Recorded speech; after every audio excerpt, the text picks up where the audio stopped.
எப்பெல்லாம் ஹாய் உங்களுக்கு தோணும் ஃப்ரெண்ட்ஸ், இல்ல இந்த இல்லப்பா உலகத்துல இது இருக்கிற அவர் எல்லா பண்ணணும் கல்யாண ஏன் பொண்ணுங்க பண்ணணும் லைஃப் அப்படின்னு எப்பெல்லாம் பின்னாடியும் இப்படி ஒரு எப்பயுமே வலியும் தோணும். வேதனையும் இருக்கு. எப்பவுமே தோணும். அப்படி எத்தனை பேருக்கு இருக்கு? கல்யாணம் ஆகி போய் நிறைய புதுசா பேரு வந்ததுல இந்த இருந்து இன்னைக்கு வேதனையோடய இந்த ஷோக்கு வர வலியோட வரைக்கும் தோணிருக்கு. சமாளிச்சு வாழ்ந்துட்டு தான் ஒரு இந்த இருக்காங்க. ஏடிஎம் கார்டுலாம் சொந்த வந்து இல்லையா, சம்பாத்தியத்துல அப்போ வந்து இல்லாத எனக்கு வழியா தோணிருக்கு. அவரோட தொடர்ந்து பேர்ல தான் வாழ்ந்துட்டு தான் ஏடிஎம் கார்டு இருக்கும். இருக்கும். ஆனா அந்த அது கார்டு எத்தனை இருக்கும். பேருக்கு ஆனா அந்த அந்த மாதிரி நம்பர் இருக்குன்னு வந்து கமெண்ட் அவருக்கு பண்ணுங்க. இருக்கும். அப்ப நான் கார்டு Hi பணம் friends. எடுக்கிறப்ப எனக்கு ஃபோன் வரும். இல்ல ஒரு சேஃப்டிக்கு தான் நான் அவனுக்கு ஃபோன் பண்ணேன். வேற எங்கேயாவது கார்டு காண அடிச்சிட்டியான்ட்டு அப்படின்னு. ஆனா ஒவ்வொரு தடியும் அது கேட்கறப்ப ஓ நம்ம பணம் இல்லையோ அப்படின்னு தோணும்.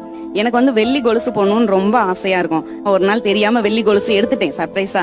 எடுத்ததுக்கு அப்புறம் நான் சரி ஓகே எதுவும் சொல்ல மாட்டாருன்னு எடுத்துட்டேன். வந்ததுக்கு அப்புறம் என்னை கேட்காம நீ ஏன் வெள்ளி கொலுசு எடுத்த, வெள்ளியில எதுக்கு இன்வெஸ்ட்மெண்ட் பண்ற அப்படின்னு சொல்லிட்டு 100 ரூபாய் கொடுத்து என்னாச்சு என்னாச்சு அதேதான் நான் அதுக்கு பதில் சொல்லிடுவேன். இருந்தாலும் அது 100 தடவை கேட்பாங்க அன்னைக்கு என்னாச்சு என்னாச்சுன்னு. அப்போ ஒரு மாதிரி ஃபீல் ஆகும் சார், இது நம்மளோட பணம் இல்ல அவங்களோட தான். இங்க நிறைய பொண்ணுங்களோட லைஃப் இதே மாதிரி தான் இருக்கு.